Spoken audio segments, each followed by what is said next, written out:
Good morning, everyone, and welcome to this first webinar in our series, Laying the Foundation for Research Data Services. My name is Christy Park. I'm the director of the Texas Digital Library, and I'm hosting our webinar today, which is entitled Getting Started with the Texas Data Repository and Data Competencies.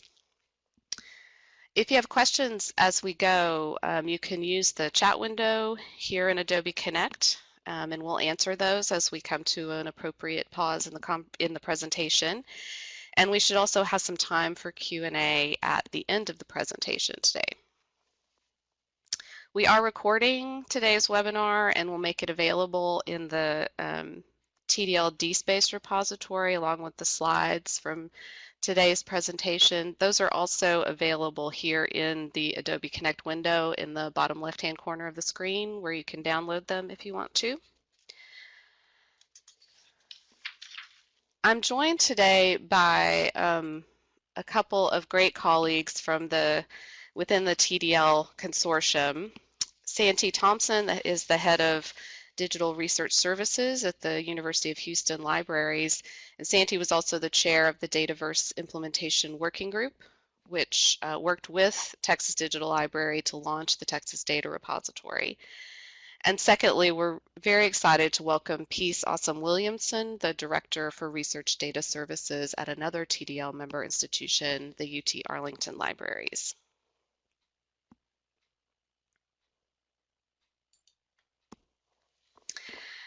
As many of you know, in the fall of 2016, after several years of evaluation and implementation work, the TDL launched a new service called the Texas Data Repository, intended for sharing, archiving, and managing research data produced by higher education institutions in Texas. The Texas Data Repository, or TDR as we sometimes refer to it, fits well within our stated mission of building capacity for preserving, managing, and providing access to unique digital collections of enduring value. And currently we're working actively with about 7 members to offer the TDR service on their campus. In November of last year, as part of the soft launch and rollout of this TDR service, we held the first ever TDL Data Symposium at Baylor Libraries in Waco. And one of the things that we did there was hold a facilitated, structured discussion with those who were in attendance that was focused on identifying and prioritizing needs within the community and within our consortium related to research data management. The outcome of that discussion was this list of priorities, and we're using these to guide our efforts over the next year as we onboard members using the service and promote it to new users. And you can see here that 2 of the identified priorities revolve around more training and more tools for promotion of the TDR and research data services more generally. Number 2, assess the impact of data, not number 2. Number 3, more training for librarians. And number 1, offering more tools and marketing materials for faculty outreach. Our arrows got moved a little bit on this slide.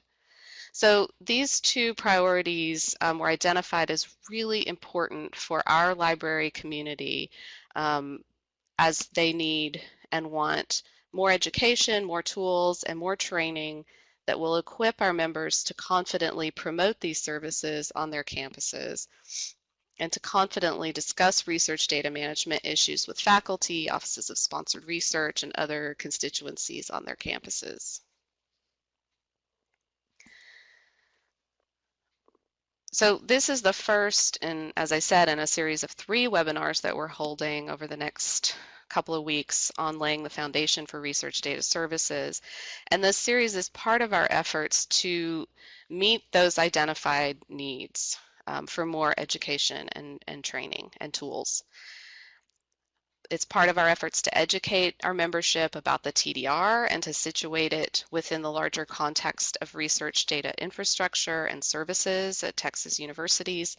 But we're also going to talk about, in this series, the data information literacy model and talk about how one member, UT Arlington in this case, is adapting and implementing that model as a framework for building data education programs that are a foundation for their library's research data services. And in the concluding webinar, we'll be taking those competencies and demonstrating how you might teach those competencies using the Texas Data Repository as a way of bringing it all together and as an example that other members might potentially replicate in their local outreach efforts. So overall, through this series of discussions, we hope to continue TDL's work of equipping our libraries with more information and training and how to communicate data services to their campus communities and how TDR can help them do that.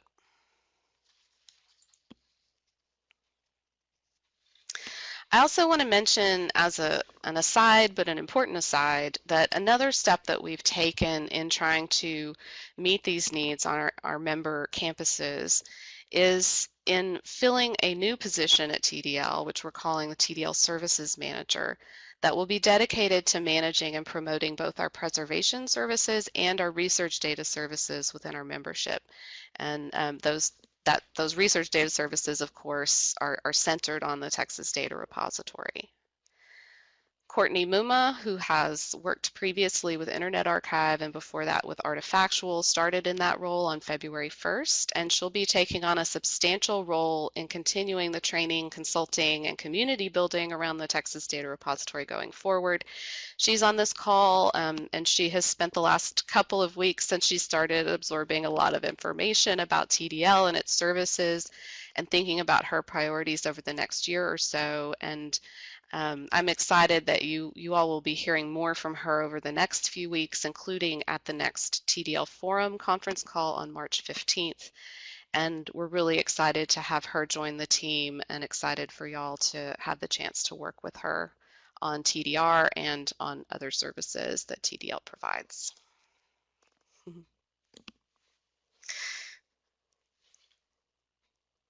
All right. So for today's webinar is really just going to provide an overview and introduction to some of the concepts and topics that we will get into in more depth over the next couple of webinars.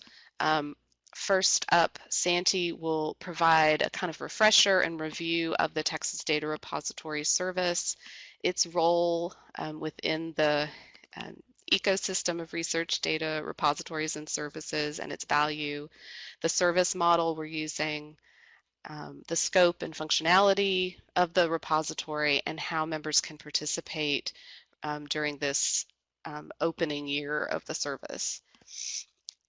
Then Peace will join us to give an overview of the data competencies that they've developed at UT Arlington, their background and purpose, how UT Arlington worked to develop them, and how they're using them as a foundational component of their research data services program there in their libraries. And then finally, this says I will preview what's next, but in fact, Peace will wrap things up with a preview of the next two webinars, and then we'll conclude and take questions if there are any. And again, I'll reiterate that if you have questions along the way, don't hesitate to enter them in the chat window, and we'll take a break from time to time and answer them. So with that, I'm going to mute my microphone and hand it over to Santi to talk a little bit about TDR.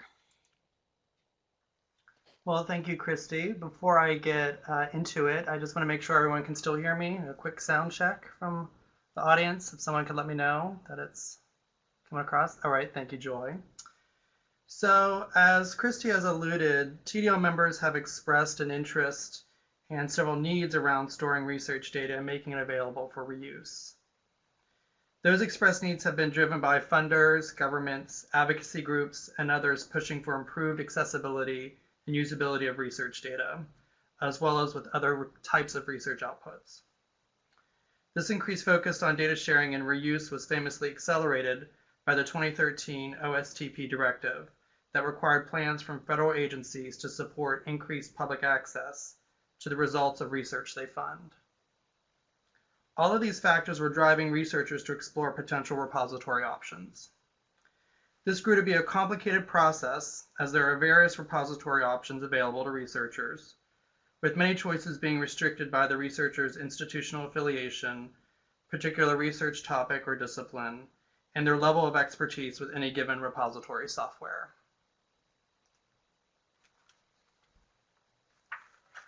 So from the beginning, TDL and its members knew that any data service or repository had to first and foremost help researchers comply with funding mandates, providing them with the infrastructure for compliance at the end of the research process, and also for data management planning at the beginning of the process.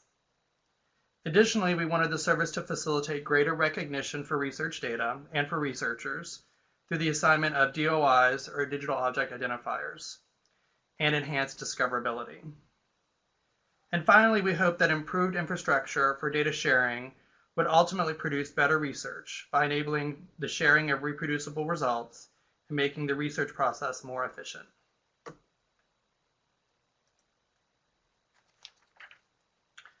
Those were some of the goals for our end users of the service. For our direct stakeholders, academic librarians and libraries, we wanted to offer a service that would enable their participation in the research data lifecycle in a way that is flexible and mutually beneficial, so that any institution, regardless of its own staff resources, could use the service. We also wanted to enable libraries to help their institutions showcase the research outputs produced by faculty, staff, and students on their campuses.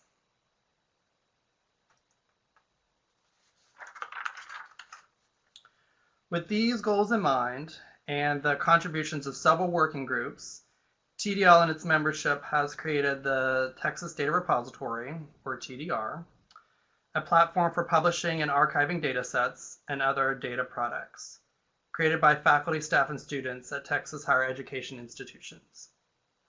The TDR is a single repository hosted by TDL staff, but managed collectively by our member institutions.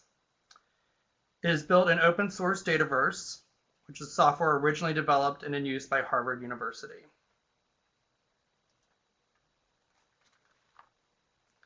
The primary function of the Texas Data Repository is to provide a mechanism for users to upload data and share their datasets as widely as they desire, from limited access within a trusted group that they designate to completely open access. Part of the storing and the dissemination of data includes the user's ability to generate versions of the uploaded data, ensuring that the evolution of their work is documented and, if so desired, made available. These benefits all align nicely with the data competency model that Peace will discuss in a little bit and during the second webinar of the series. And then we will explore these benefits in more depth during the third webinar session taking place on March 9th.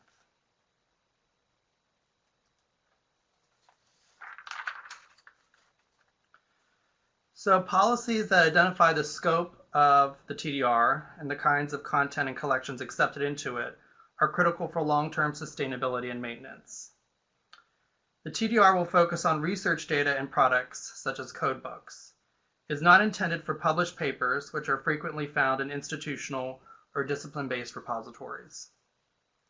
The repository will accept data from any discipline and with any file type.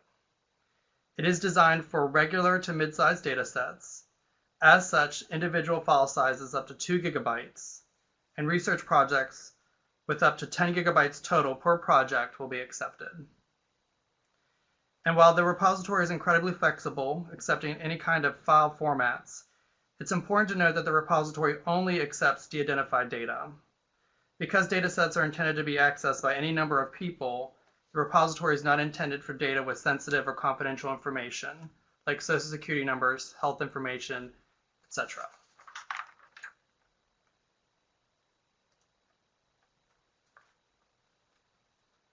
Administering the Texas Data Repository will be done in a hybrid model. There is a single Dataverse repository hosted by the Texas Digital Library, represented at the top tier of the screen, sort of a greenish color. There's a single Dataverse repository hosted by TDL. TDL provides organizational support in the form of training tech support, and limited coordination. Member institutions will provide services based on their local needs and resources. Some of these roles could include that each member institution supplies a data repository librarian to manage the data uploaded from their respective institutions, act as a local expert for the repository, and serve on the TDL Data Librarian Repository Steering Committee. The steering committee will help TDL recognize trends in research data management, address repository issues, and recommend future groups needed for sustaining data management support. Also know that any data curation support would also be provided by the member institution. And finally, the user is responsible for depositing data.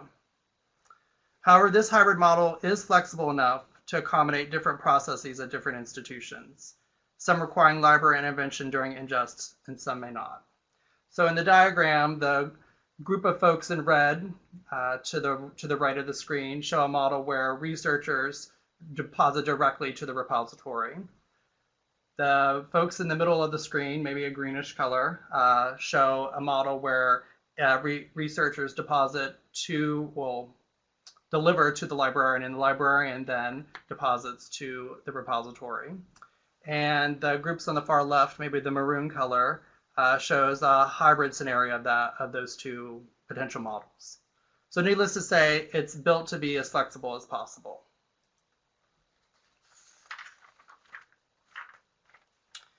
If you're interested in learning more about the Texas Data Repository, there are several sources of information that you would find valuable. The TDR homepage includes key documentation on the repository, holding TDR policies, the metadata dictionary, and a step-by-step user guide.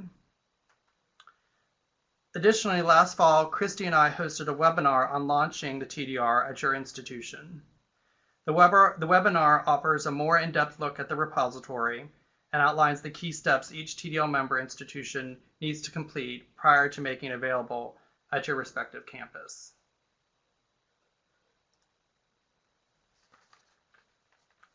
So those interested in getting started with TDR should know that implementation requires some of the following.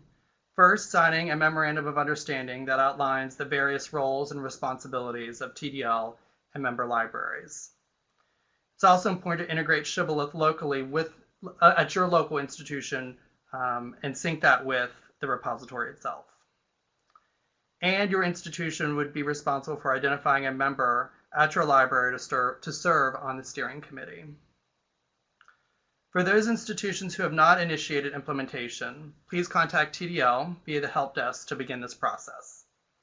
And it goes without saying that any questions you have can also be directed to TDL using the help desk or by calling them directly. Finally, it's worth noting that there will be no additional cost to members for using the repository in fiscal year 2016-2017.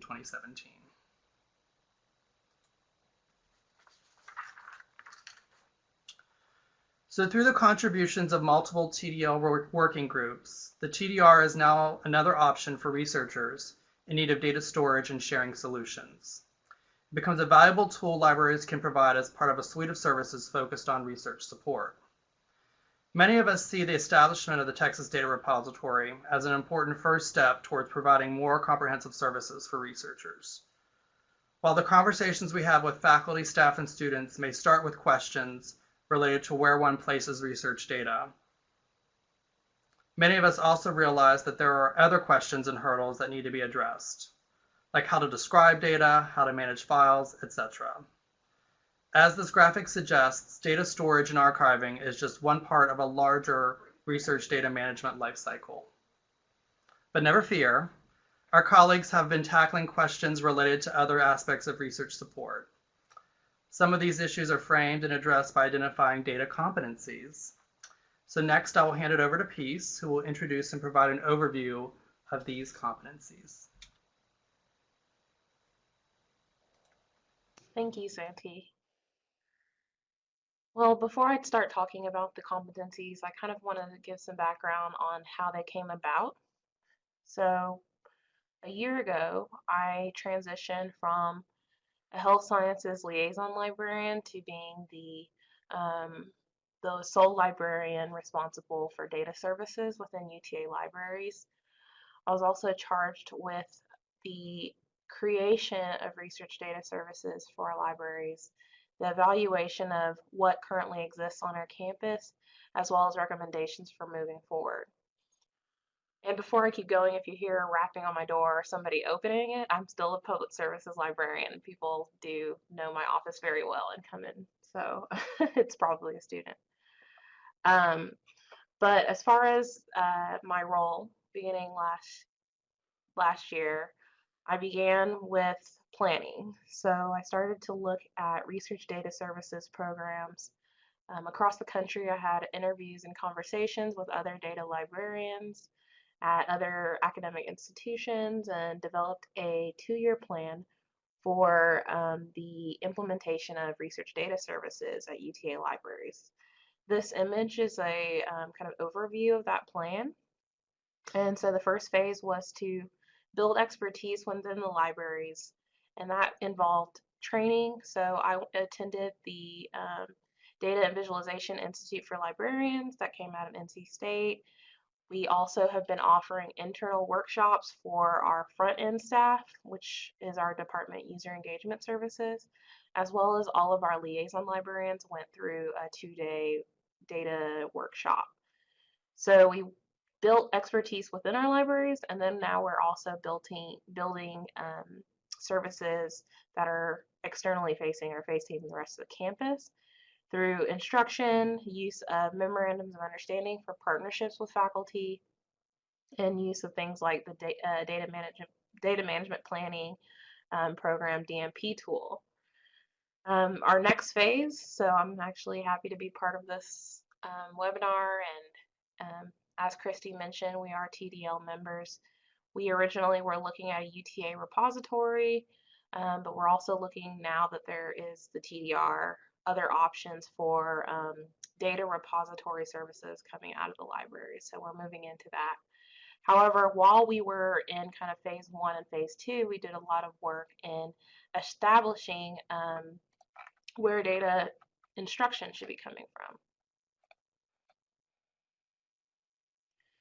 So during that time, I was meeting with our head of instruction services, and she has an extensive experience with information literacy, education, and a number of subjects that were really helpful for me coming in with the data perspective.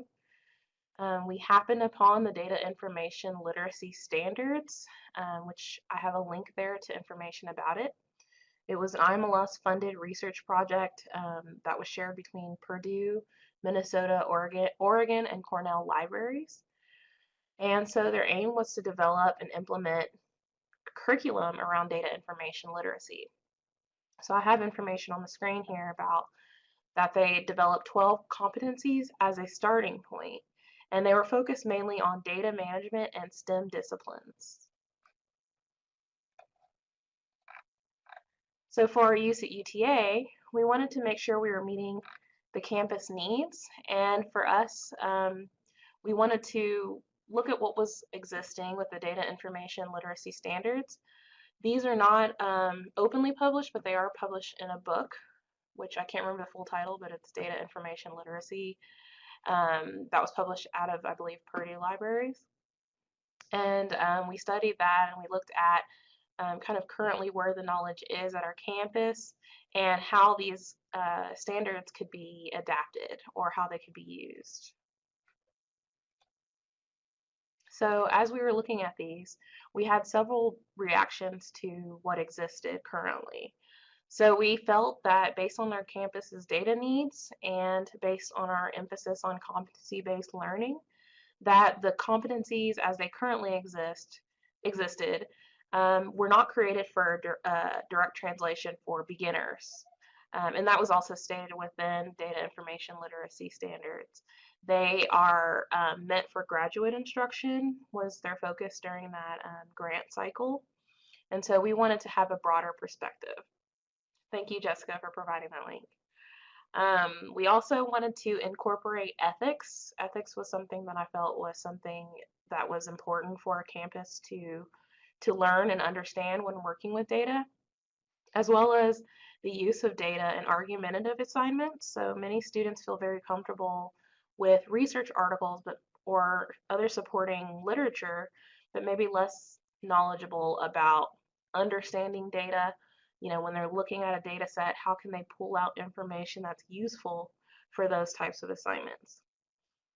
Also, one of my passions is digital literacy, which is the ability to work with new technology to be faced with a new program or new feature that's added to a program and be able to quickly acclimate.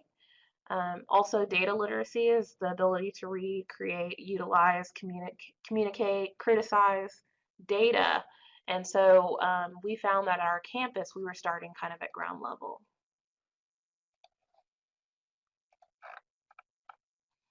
Okay, so in front of you, you can see the 12 original data information literacy competencies that were created out of that IMLS grant.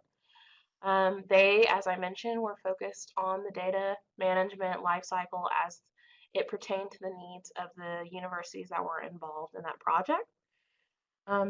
We have added more information about these competencies, and I'll talk a little bit about that in a minute, including things about awareness, knowledge, I mentioned ethics and responsibility, as well as data analysis was something that we felt was also something that needed to be added.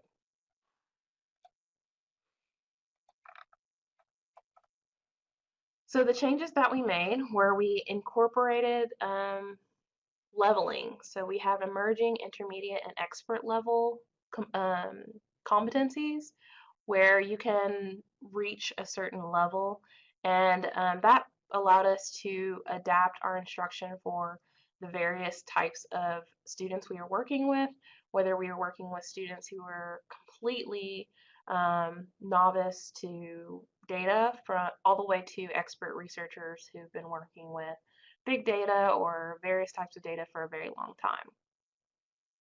Also, we created 3 additional competencies. We removed 1, and then we've redefined 2. I will talk in a minute about the one that we removed, but the 3 new ones that we added were data awareness and knowledge, which is understanding the role of data in research, data responsibility, which is recognizing and minimizing bias and or ambiguous or misleading representation and reporting, and data structuring and cleaning, which is just preparing data for analysis or visualization. There were others that we modified, like quality assurance and metadata, but I'll get more into that in the next webinar. Now, I did want to give you guys a couple examples of some changes that we made. As I mentioned before, ethics was something we felt was extremely important for our campus, and originally ethics was included in the data information literacy competencies as they existed before. However, they're mainly focused on plagiarism and citing, which of course is important. However, we felt we wanted to add more to that and also incorporate intellectual property issues, privacy and confidentiality understanding. Hold on one second.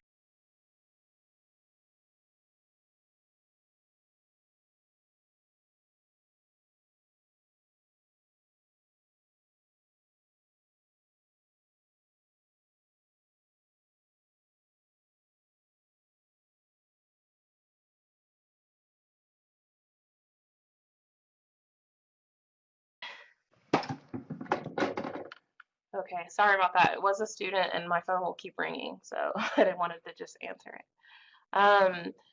So in regards to ethics, we wanted to expand what the need was. I have a quote here from the data information literacy team, and that they felt that their IRB was already meeting those needs. In our case, we felt that there was more of a role that the library could play, and obviously you can look at what exists already, especially after the next webinar, and decide for yourself what the needs are of your campus.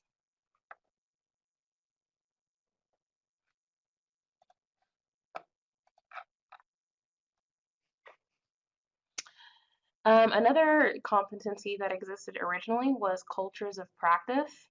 This was one we actually removed, which may be surprising a little bit until we give our reasoning for why.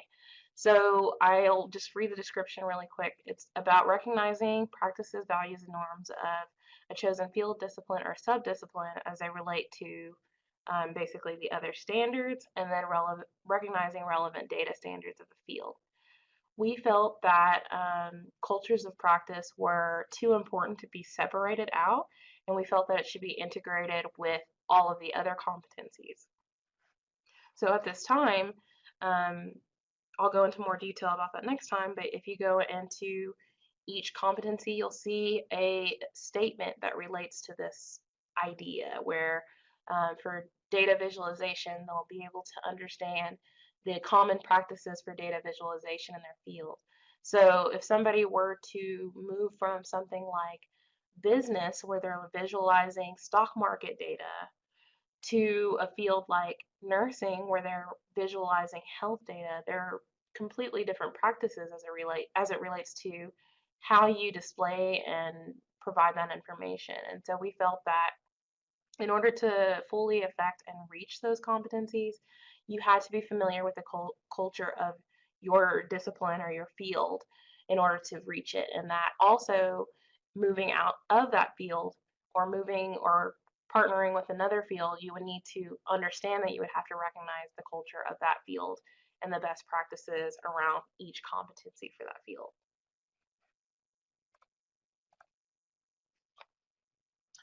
So we were able to implement these as they existed last semester. We piloted a number of different instruction sessions and training sessions throughout classes and a number of different environments. So as I mentioned, we had training throughout classes. We also have a workshop series called DAVIS, or Data Analysis and Visualization. This series has about 10 to 12 workshops every semester where we provide information and this series is focused mainly on analysis and visualization. However, we do have a data management 101 workshop within that series. I actually taught it yesterday, and that happens every semester. We take surveys from participants to get information about what they would like to see next time. And so we're trying to build that recognition across campus through these open workshops. We actually, the first time we offered Data Management 101, it filled up. The classroom was completely full and we ended up having a wait list. So we're feeling very excited about the interest on our campus. However, in conversations with other data librarians, I found that the workshops offered and the interest really varies. So I recommend, trying different workshops and seeing how they work out and then adapting from there, because data management was a really popular workshop at UTA. Maybe data cleaning is a popular workshop where you are. So that was also what we tried. We also do targeted training for research groups. We also work with the UTA Research Institute called UTARI, who does rapid prototyping, and they are very heavily NSF funded, and so we do a lot of data management workshops with them, and we're working with graduate and faculty groups for training as well within different meetings and symposia. So that's a quick introduction to the data competencies and how they were developed. For the next session, I'll be talking in much more detail about each of the competencies, as well as examples of how we were able to teach them out in different environments. And we'll also share out the data competencies during that time. For the third session, we'll be expanding on what Christy and Santi will be expanding on what I talked about in the second webinar. And all of it will kind of come together as they'll be teaching the data competencies using the Texas Data Repository. And they'll be talking about how the TDR can provide the infrastructure underlying the competencies. So we really hope that you can make it to the next two sessions, and I'll push it back to Christy. Thank you so much, Peace, and thanks, Santi, for joining us for this webinar today. We have plenty of time for questions. So if you have questions for Peace, for Santi, or for me about anything we've talked about, you can go ahead and enter those into the chat window. We are excited about the next two webinars and hope that they will kind of make clear and make the connections between all the things we're talking about, between what Peace and the UTA folks are doing there and what TDR can provide for the rest of the consortium. And as Peace said, we will share out the data competencies and the documentation that UTA has created around these. So U of H Clear Lake asks, are the data workshop attendees mostly students or faculty? Peace, and how do you market the workshops? Good questions. Hi. So it depends. We have a lot of interest on both sides. I would say the vast majority of our workshops have been for graduate students and faculty, and we've had interest from both. We are in regards to our in-class sessions, those have been mainly undergraduate. So when we do the scaffolding and we do, 3 or 4 sessions within a class, those have been undergraduate, while our open workshops have been very largely students and faculty. It depends on where we provide these workshops. So we originally partnered with the Office of Graduate Studies, who has a great reach for graduate students, and they know to go to the OGS website to look up current workshops.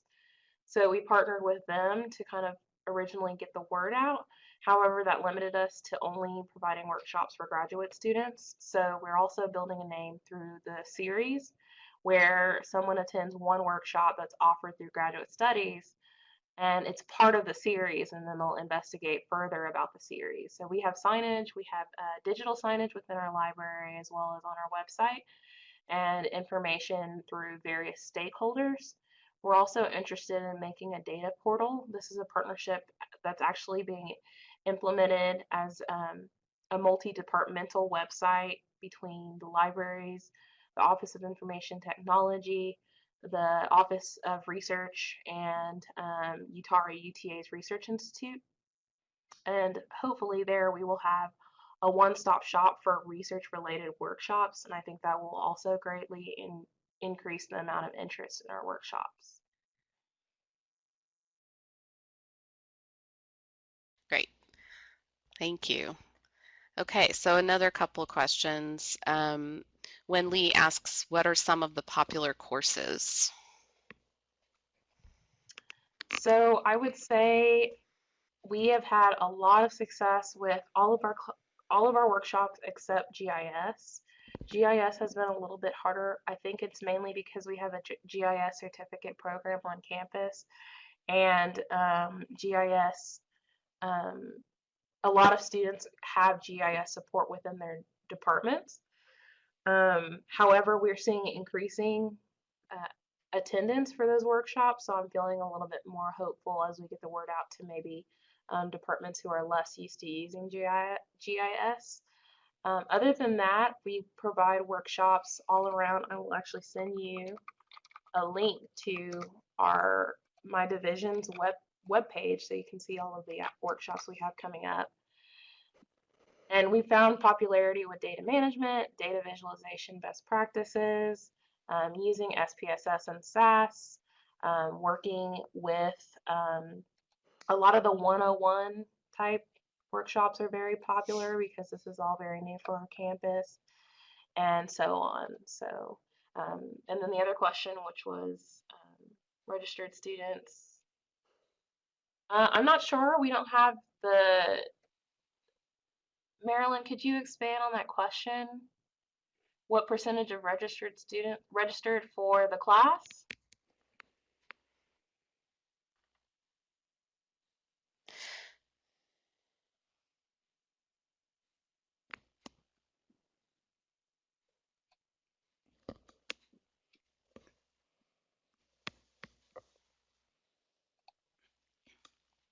While she's typing, oh, well, here we go. Out of the total student population. Ooh, that's a tough question. We have a very, very large student population, so right now it would be like a negligible number. We have, I think, 50 something thousand students. So, I would say just guesstimating the number of students we've had for a semester out of all of our workshops and classes, we probably have around 200 attendees for all of our workshops.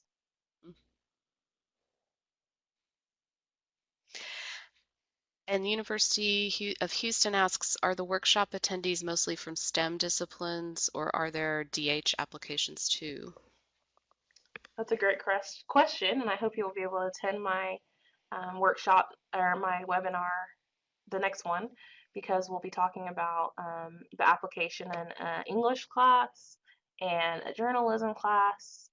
I try to stay away from the STEM disciplines as far as examples for that webinar, just because I think those in STEM see the application a little bit clearer than maybe faculty or students in other disciplines. However, we are seeing lots of interest in the digital humanities. Actually, our next workshop coming up for our series is using data in the humanities. And so we've had a lot of interest in our College of Liberal Arts. That's great. I will mention too, we've also had, we have videos that we create for classes that are purely online. We have a huge number of our students are online only. So we create short instructional videos that can go within Blackboard so their faculty can use that. So we'll create something for like a lead teacher who will share it out with all the professors who are teaching that course in every section, and they can embed a video about finding data or working with data into their class.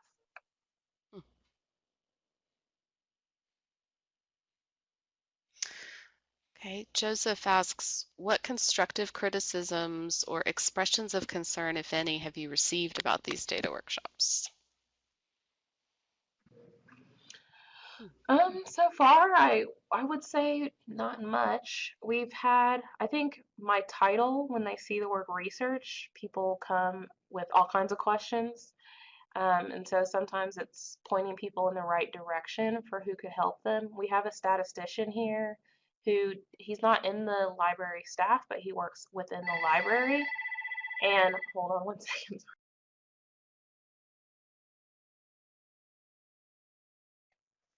And he provides help with people working with statistics because we decided, as far as our campus goes, it would not make sense for the library to provide data research design and analysis for your like thesis or publication consultations because that is so discipline specific and because we have someone who is a statistician and has been doing this for a very long time in regards to best practices for statistical methods across the campus.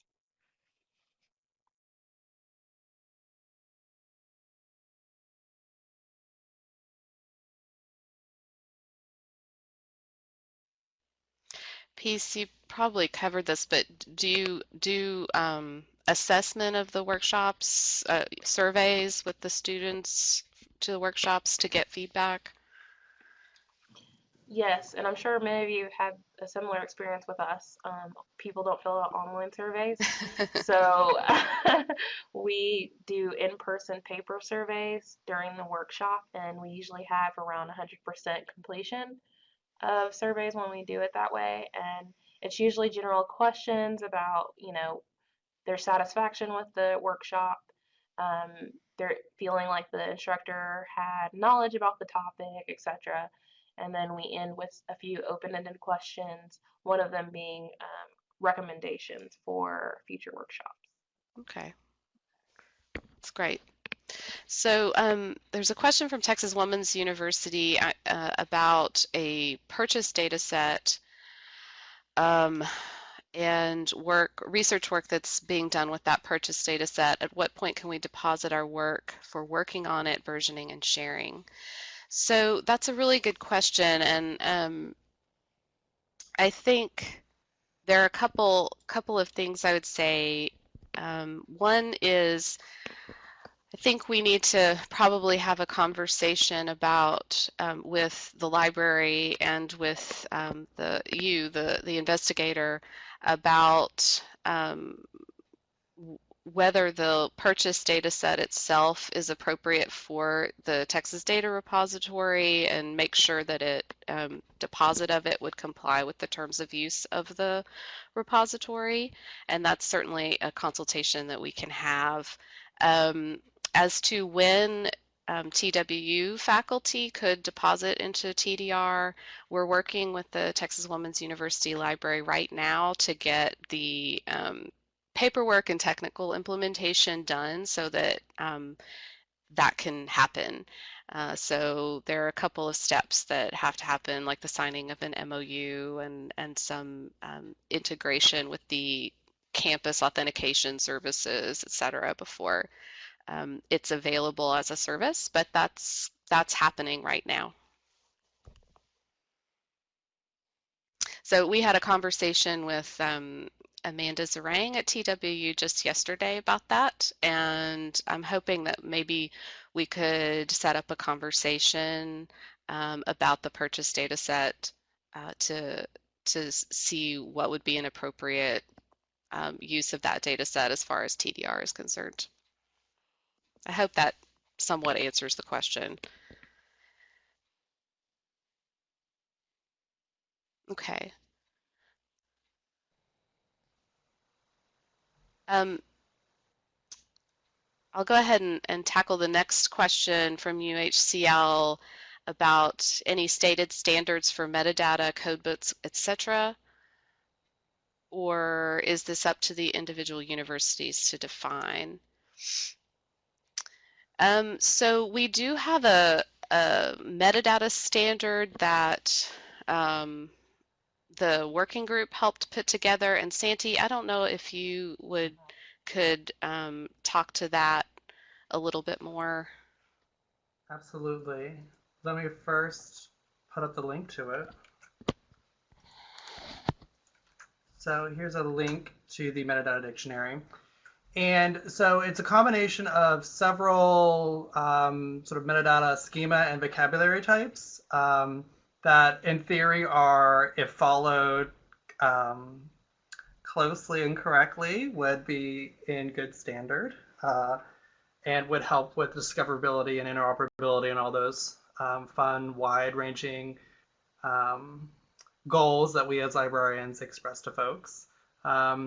However, because this is a self-deposit model for some campuses, the quality of that metadata could be interesting, which is why one of the reasons we would like to have a steering group help, not necessarily check everyone's work, but if your campus would like to move in that direction, there's an infrastructure there to allow for that. So in terms of sort of other standards where the system isn't necessarily set up to police certain things, we have created some guiding sort of user guides and some documentation to help users understand what are the kinds of things they would need to articulate to comply with a certain set of metadata. So for example, if and rights for data sets are always tricky and interesting, so set aside all of the issues that come with that for this discussion here, but if for whatever reason you chose as the owner and the sort of sole copyright holder, and again, all those things are questionable, but let's just assume they are true for now for this discussion. If you are the sole owner of that and you would like to change the term of rights for that data set, we have some documentation on the website that walks you through what are some of the things that you should be articulating if you were to do something like that. So we're hoping with the way that the system is set up to sort of require certain things through the metadata and through our current documentation, we can help you all help researchers describe their data in the best way possible. And I would imagine you would get some of that information from our session 3 webinar coming up in a few weeks. But it's also quite possible that the working group worked really hard to cover as many aspects of this sort of landscape as possible. But we're always, I use the royal we there. I think TDL is interested in hearing if there are gaps or if there are things that could be documented in a better way, how to do so, and what good common practices from other places might be.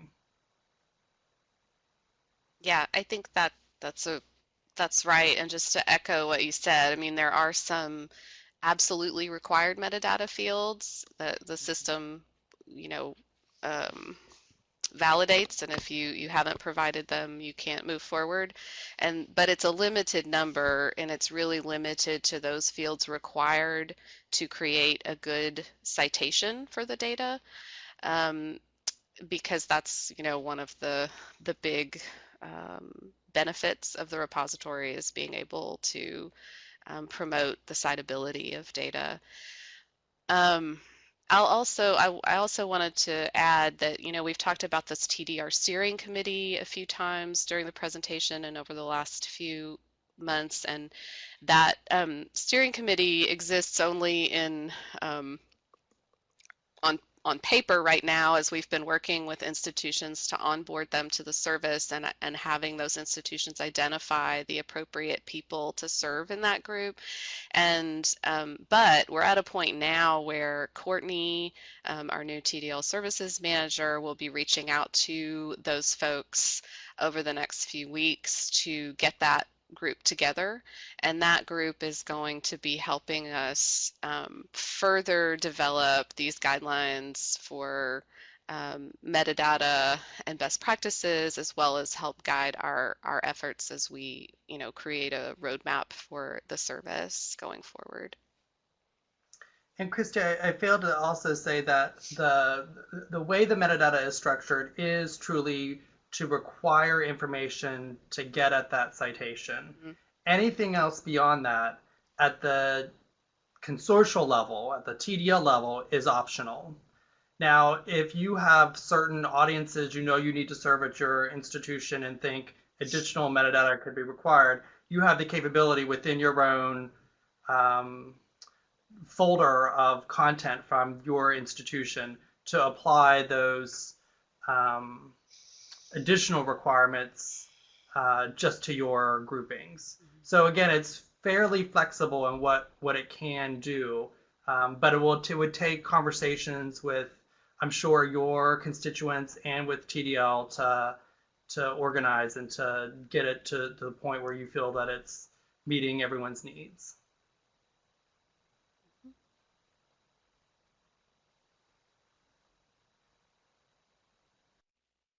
These are great questions. Are there others? As Santi said, we'll get more into the functionality of Dataverse and the Texas Data Repository, and in the context of these competencies in the third webinar in the series, but it won't be a full training in Dataverse. If you are interested in more kind of extensive training, we did a workshop at the symposium in the fall, but we'll be reprising that workshop at TCDL this spring. So if you're interested in more intensive training, Santi and Courtney and I will be leading another more comprehensive workshop and training on Dataverse then.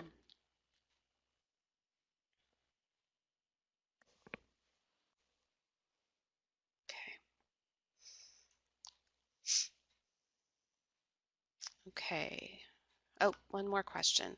What is the advantages of using TDR versus established repos like ICPSR? So that's a really good question. And I'll answer it this way. I think that we do not see TDR as the answer for every data set. It's certainly not the answer currently for very large data, although we're working on ways that we might accommodate larger data sets. And it may not be the answer for a lot of social science data or other data that have um, disciplinary repository homes. So in many cases, it may not make sense to put data in TDR. It may make more sense to put it in ICPSR or another disciplinary repository.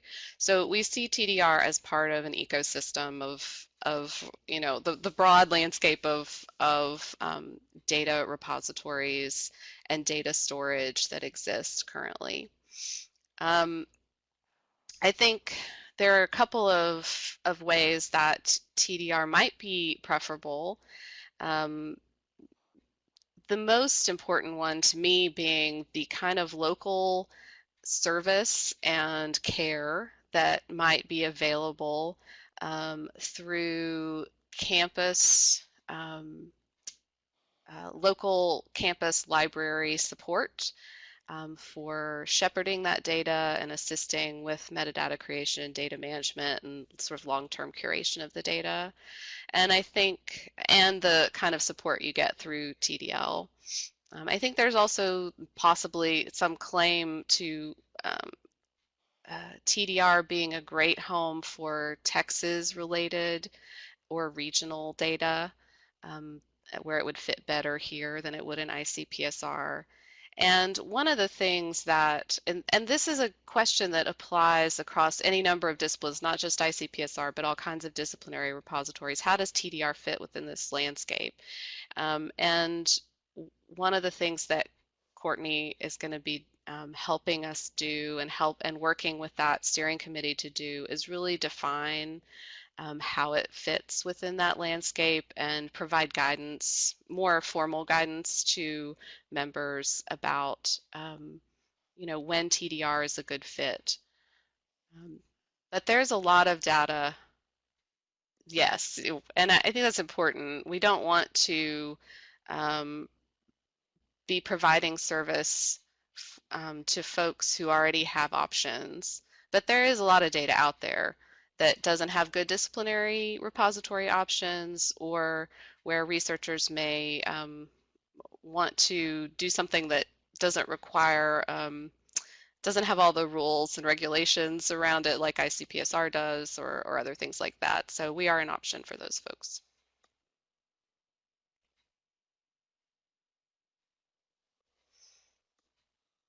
Great. Okay, we have time for one more quick question if there's still some out there. This has been a great discussion.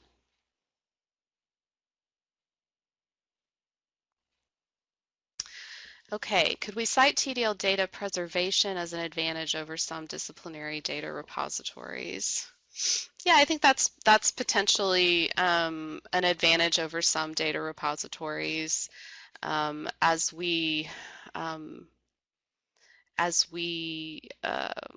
better articulate the strategy for data preservation that TDL is implementing with the Texas Data Repository.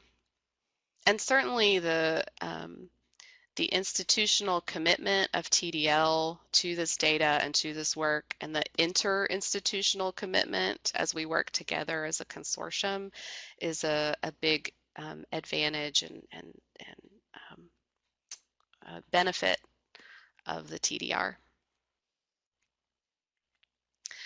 Well, thank you so much, everyone, for attending, and a big thank you to Santi and Peace for their participation and contributing their expertise to this discussion. We hope very much that you can join us on February 28th and March 9th for the next two sessions in this series. And until then, if you have questions, you are, of course, always welcome to reach out to us at TDL with those questions. And with that, we'll wrap it up for today and hope to see you again very soon. Thanks, everyone.